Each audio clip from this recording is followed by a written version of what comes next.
பாருங்க, நான் ஏஜென்ட் எடுத்த கோடு என்னுடைய போட்டோவோட இது முகவர் கையேடு.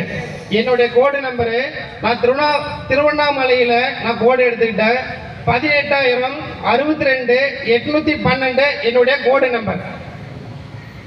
இதுல கிட்டத்தட்ட ஒரு 100 கஸ்டமர்கிட்ட பாலிசி வாங்கியிருப்பேன். இது மாதிரி என்கிட்ட ஒரு 30-40 புக் இருக்கு.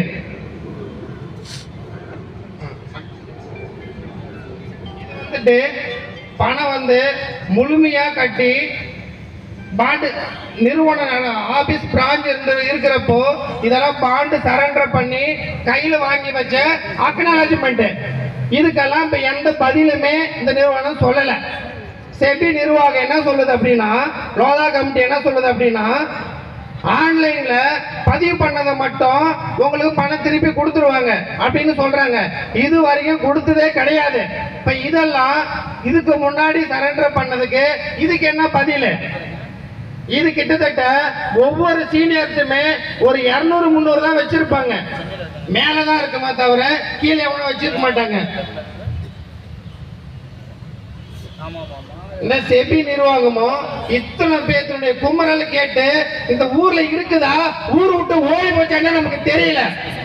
மக்கள் ஜென்ஸ் கூட நைட்டா கிளம்பி வந்திருக்கிறோம்.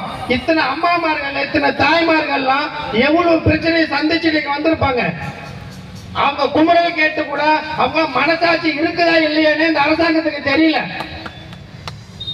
ஒரு உதாரணம், பிஎஸ்சிஎல்ல பணம் போட்டவங்க என்ன சொல்றாங்க அப்படின்னா, பாண்டுல யூ நம்பர் மட்டும் இருந்தா போதும், ஃபர்ஸ்ட் டைம் பாண்டு தருவோம், ரெண்டாவது டைம் அந்த யூ நம்பர் மட்டும் எழுதி ஒரு பேப்பர்ல கொண்டு வந்து கொடுத்தா போதும், உங்களுக்கு ரசீது கொடுத்துறேன்னு சொல்லி ரசீது கட்டிட்டு இருந்தோம்.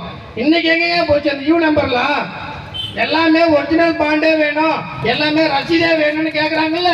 இன்னைக்கு எங்க போச்சு அந்த யூ நம்பர்லாம்? ஏன் கேட்கல? அந்த சிஸ்டம் கம்ப்யூட்டர்லாம் எங்க போச்சு? இன்னைக்கு அதெல்லாம் இருக்கும்ல. ஒவ்வொருத்தர்கிட்ட ஒரு 10,000 ரூபாய் ஒரு பணம் வாங்கி போடுறப்போ நமக்கு என்ன சொல்றாங்க, ஒரு டிடிஎஸ் ஃபார்ம் கொடுத்தாங்க. இதுல இவ்வளவு கமிஷன், இவ்வளவு டிடிஎஸ் ஃபார்ம் கவர்மெண்ட்டுக்கு எடுத்தது போக மீதி நம்ம கொடுத்தாங்க. அன்னைக்கெல்லாம் அந்த நிறுவனத்தை பத்தி அரசாங்கத்துக்கு தெரியாதா? அன்னைக்கெல்லாம் இத்தனை மக்கள் லேடிஸ் ஒர்க் பண்றாங்க இந்த அரசாங்கத்துக்கு தெரியாதா?